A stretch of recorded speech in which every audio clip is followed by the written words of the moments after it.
Hey guys, just doing a 3D Mark Vantage benchmark here. I'm going to do the GPU benchmark. Showing you a little feature of this Asus card I got going here. Used MSI Afterburner, don't use the stock one when you get this. This card brand actually has an unlocked voltage regulator, so that's one of the key features of this 5850, this Asus one. There's one other brand, I can't remember which one it was, that has an unlocked voltage, but this is why a lot of people on the 5850 cannot push their clock high without the heat going up intensely and having it crash. There are ways to flash your card, but I wouldn't mess around with that. If you want to, I mean, definitely try it if you have a card that doesn't have that unlocked voltage regulator, but that's one of the main reasons I got this Asus brand, because as you can see here, probably hard to read, but the core voltage on the stock is 1.09 volts. The core clock on the 5850s is, of course, 725, and the memory clock is at a gigahertz. Well, on the MSI Afterburner software, I can actually, as you can see, push the core voltage up to 1.25, core clock all the way up to 950, which is insane, and the memory clock at 1200. This seems to be the most stable for me. So what I'm going to do here is I'm going to run the 3D Mark Vantage. See what kind of clocks I got going here.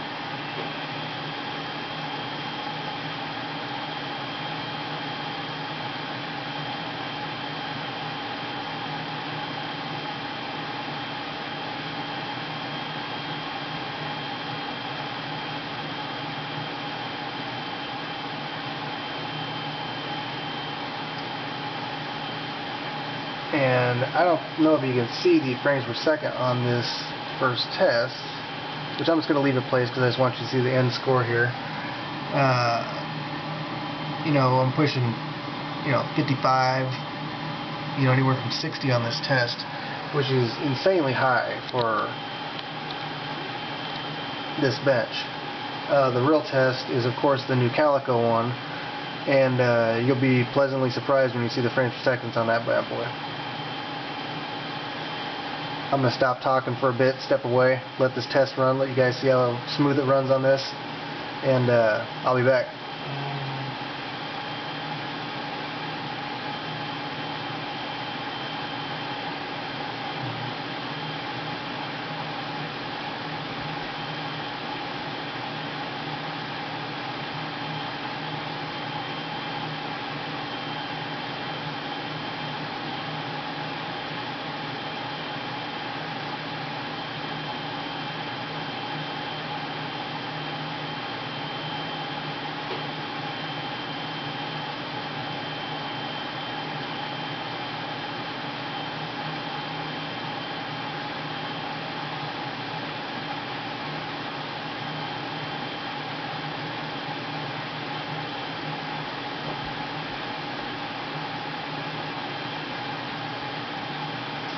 As you can see, that one ran pretty damn smooth.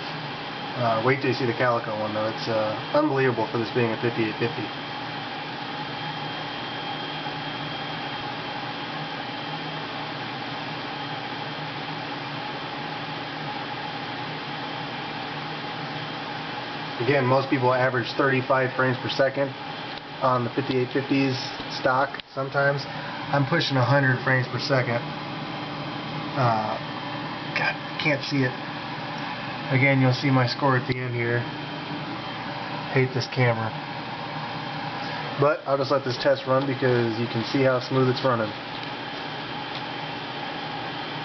Again, I've seen people say that they up their clocks this much and they get instant crashes or it's jumpy as hell and they think it's buggy drivers and whatnot. It is definitely not the drivers. The key to the 5850 which is what issues people have been having, is adjusting that voltage on the card.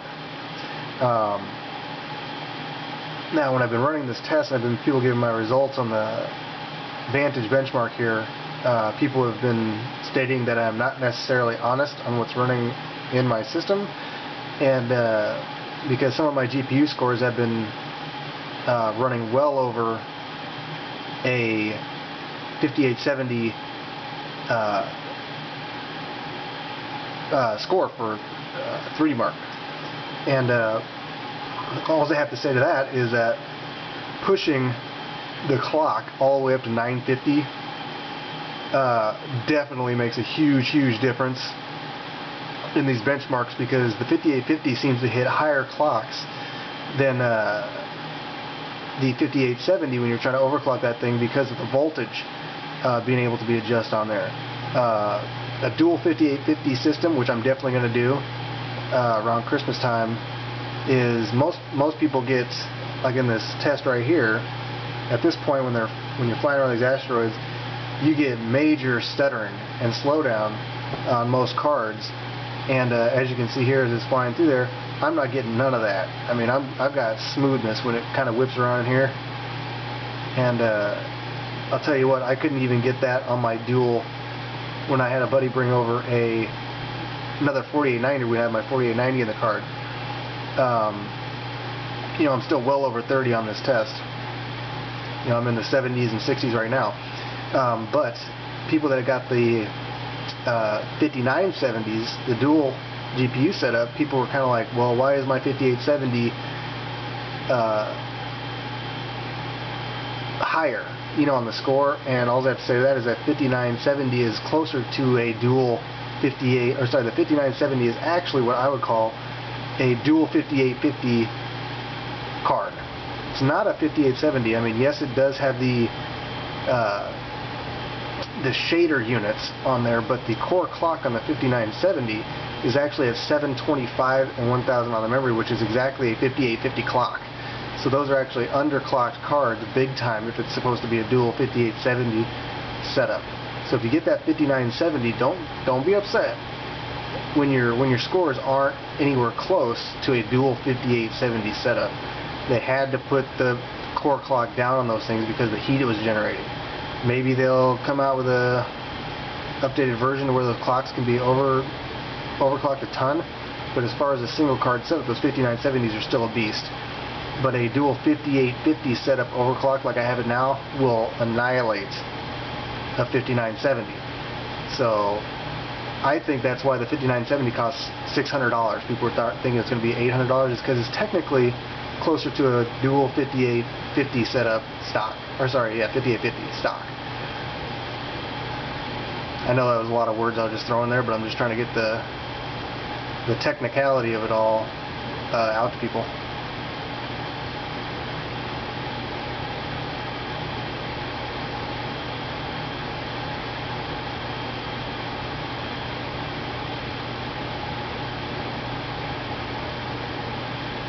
My friend has a 5870. The point of this whole thing is that my friend has a 5870. I have the 5850. Mine has 1440 shader units. His has, of course, 1600. My 3D Mark score just absolutely annihilates his 5870 because he's not able to overclock it very much. I mean, the heat stays low, but he's not able to overclock it much at all. Okay, moment of truth. As you can see, my GPU score here is 18,083. That's insane for this card. So if anyone has any questions about this card, and a big feature of it right here, here's the box. Asus 58.7 right here is the voltage tweak. Okay, this didn't even say this when I got it. I had no idea that was unlocked, but that is the key right there, is at the unlocked voltage. So, and as you can see here, I got that 5850 in there. It's just the one card.